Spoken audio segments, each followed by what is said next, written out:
Ladies and gentlemen, the rVin Cigar Show.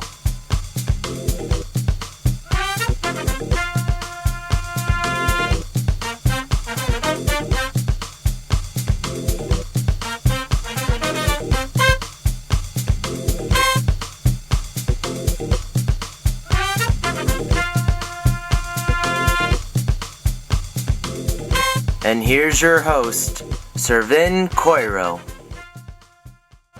Good evening, cigar fans, and welcome to the initial show of the rVin Cigar Night.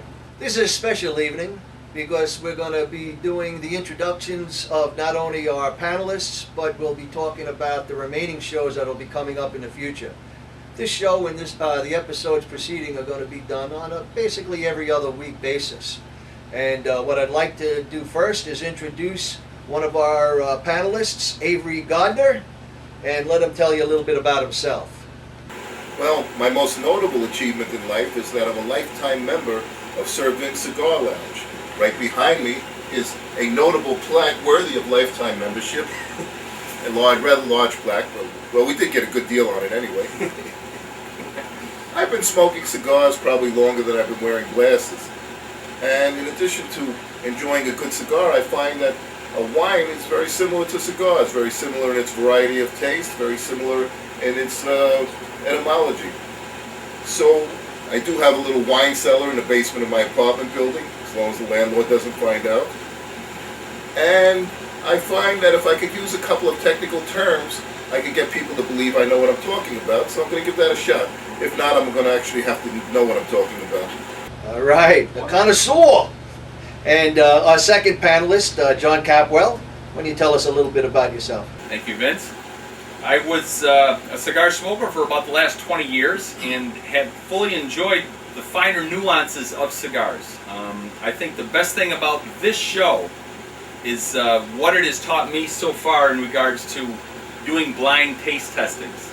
I think it's super important, and I would recommend it for everyone. You get an idea in your head of what the cigar is supposed to be or what you've read about it. Trust me, you take a blind tasting and it will change your opinion of cigars. But what we look to do here is basically give you a overview of cigars that you may not have time to go out and actually test in regards to the busy lifestyles we all live. I haven't been home yet, but it's a public service, if you will, in regards to what we can do to taste cigars and get the cigars that are good and lousy or something you don't even want to take a chance with. And we'll be able to help you out along with the pairings of wines. So look forward to the rVin cigar tastings. I'm a bachelor, by the way. I don't have to go home. And I also hope at some point to get my own plaque. There we go. Here at rVin. Okay. And I'll introduce myself. My name is Vinny Coiro. I'm the founder of rVin Cigars. We're a manufacturer, probably the only company out there in the cigar industry that actually owns their own plantation, has their own manufacturing plant, distribution lines, and then also some retail stores. And the reason that we're putting this show together is to do exactly as John was mentioning, and that's to let people find cigars out there, not just from our own manufacturing plants, but from all the manufacturers throughout the entire world. And what we're going to do is go and rate them and find deals that are out there. And what I'd like to do now is welcome our guest, and he'll be coming in here right now. His name is Tom Shapanko, and he's with Cool 100, the station manager. How you doing, Tom? Why don't you take the guest seat? Right there? Yeah, right in there. Go. It's the best seat in the house. How are you? Good to see you guys. Good to see you. And tell us a little bit about yourself. Well, I'm Tom Shaptanko, station manager of Cool 100. Been doing this for many, many years, 42 years to be exact. My introduction to cigar smoking came when some friends of mine and I went to Cuba. And we had the experience of tasting some of the best cigars in the world, I thought. Awesome. And it was an experience that I'll always treasure and always remember. And ever since I've been smoking cigars when I play golf and hanging out with some friends and things. You got back alive. And I got back alive. What year was that, Tom? About 4 years ago, so that would have been 2005. How were you allowed to go? Well, we went through Canada. Okay. Yeah, we went as Canadian citizens.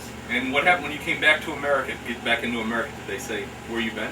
No, they just they basically basically we were in Canada, so it didn't matter. Right. We came back as Canadian citizens. Oh, okay. And so they didn't. There was no real questions. And when Really? we came across the border back to America, they asked us whether we were business or pleasure in Canada. See, I've always considered doing that when I go to Mexico, just to run over to Cuba. Yeah. And, they have boats that go back and forth Yeah. all the time. Yeah. But I've heard that they will scrutinize you when you come back to the American border. That if your passport has been stamped, I guess, do they have to stamp No, it? you cannot. No, you do not stamp the passport. But do they make you stamp it? That's something I've never They understood. make you show it. Okay. But you show it, they don't stamp it, No. so there's no proof. No. There you go. By the way, Cool 100 plays my music, and that costs me money because now I don't listen to my satellite, which I prepaid 2 years. My Cool 100 all the time. Well, we appreciate that, and we always appreciate the comments from our listeners. I wouldn't say it if it wasn't true or I wasn't getting paid. And Cool 100 is one of our major sponsors because, as you'll see throughout the show and at the end of the show, you'll actually be able to see this being streamed on YouTube at cool100oldies.com. That'll be the initial place to see it, and then come January you'll be able to see it on our website. This first show I'd like to dedicate to my initial website designer that passed away in the middle of our creation of this program. His name was Matthew Gallagher. An untimely death about 3 weeks ago that just put everything on hold, and that's the reason why we can't show the streaming on rVincigars.com until January, where our new website designers are rebuilding everything from scratch. So let's have a salute to Matt. Yep, that smoker one to me. I bet your money you've got a giant cigar up there, because heaven wouldn't be heaven without a good cigar.